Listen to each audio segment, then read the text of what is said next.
Kejahatan yang terjadi di sekitar kita tentu membuat kita harus selalu meningkatkan kewaspadaan. Hal ini menjadi pelajaran penting bagi kita agar lebih berhati-hati dalam menjaga diri serta barang berharga yang kita miliki. Jangan sampai karena kelengahan kita membuka ruang terhadap kejahatan yang mengintai atau mengundang para pelaku kejahatan menjalankan aksinya. Laporan ini sekaligus menutup perjumpaan kita kali ini. Tetap saksikan program Tembak Crime setiap Senin pukul 23 waktu Indonesia bagian Barat hanya di RTV. Saya Stefani Devesta, salam Tembak Crime, penumpas kejahatan.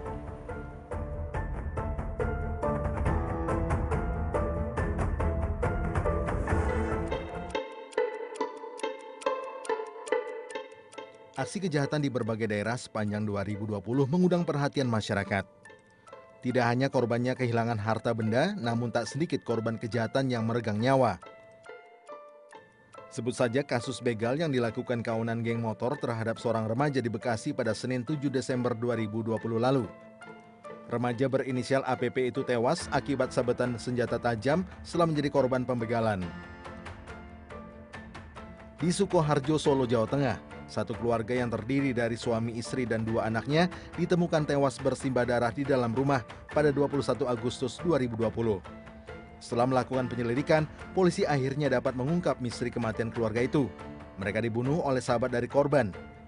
Motif pembunuhan lantaran pelaku ingin menguasai harta korban untuk melunasi utangnya. Berdasarkan data yang dihimpun dari berbagai sumber, tren kejahatan di tahun 2020 sebenarnya mengalami pergeseran. Jika pada tahun sebelumnya angka kejahatan jalanan tergolong tinggi, di tahun 2020 cenderung menunjukkan penurunan. Angka dari kasus kejahatan konvensional di tahun 2020 seperti pengeroyokan, pencurian kendaraan bermotor, penggelapan, pencurian biasa, penganiayaan berat, penipuan, perbuatan curang dan pencurian dengan pemberatan sebanyak 190.193 kasus. Angka ini menurun jika dibandingkan dengan tahun 2019 lalu yang berjumlah 202.292 kasus. Begitu juga dengan angka dari kasus kejahatan transnasional yang di dalamnya terdapat kejahatan transfer dana, perompakan, penyelundupan senjata api, kejahatan perbankan syariah, pencucian uang, penyelundupan orang, kejahatan perbankan, dan peredaran uang palsu. Tahun 2020 terdapat 35.692 kasus. Angka ini menurun dibandingkan tahun 2019, di mana angka kejahatan transnasional sebanyak 36.219 kasus. Meski secara keseluruhan angka kejahatan di tahun 2020 menurun, namun angka kejahatan di sejumlah daerah terdapat peningkatan selama masa pandemi ini. Angka kejahatan di Jawa Barat meningkat di tahun 2020 sebanyak 2.812 kasus, dibandingkan dengan tahun lalu 2.774 kasus. Sementara di Jakarta, angka kejahatan per Agustus 2020 sempat mengalami penurunan di pekan ke-31 sebesar 3,6%, namun naik di akhir bulan menjadi 4,49%. Menurut kriminolog Muhammad Mustafa, meski ada peningkatan angka kejahatan di sejumlah daerah selama masa pandemi, ditambah dengan kekhawatiran adanya program pembebasan bersyarat bagi para narapidana, hal tersebut tidak begitu berpengaruh terhadap tingginya angka tindak kejahatan di tengah masyarakat.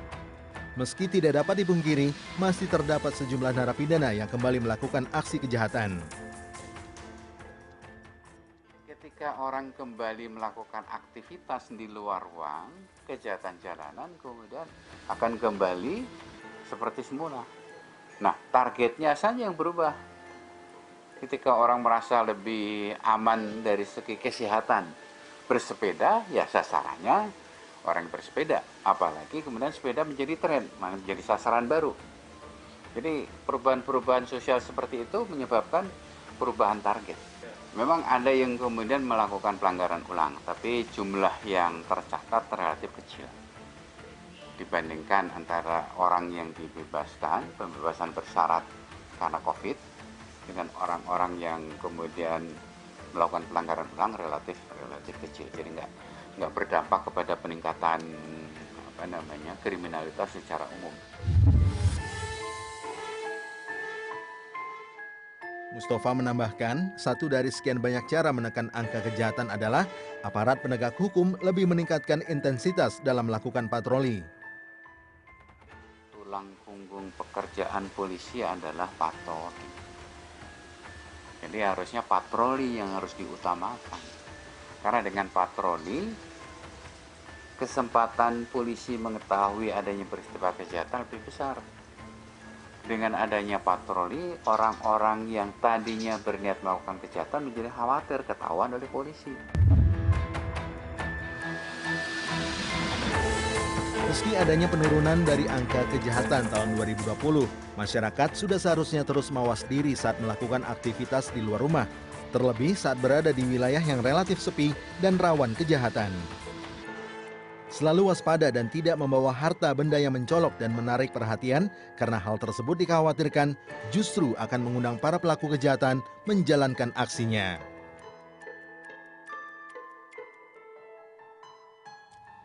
Dari Jakarta, Timotius Novias, Ricky Rusdiana, Turn Back Crime, RTV.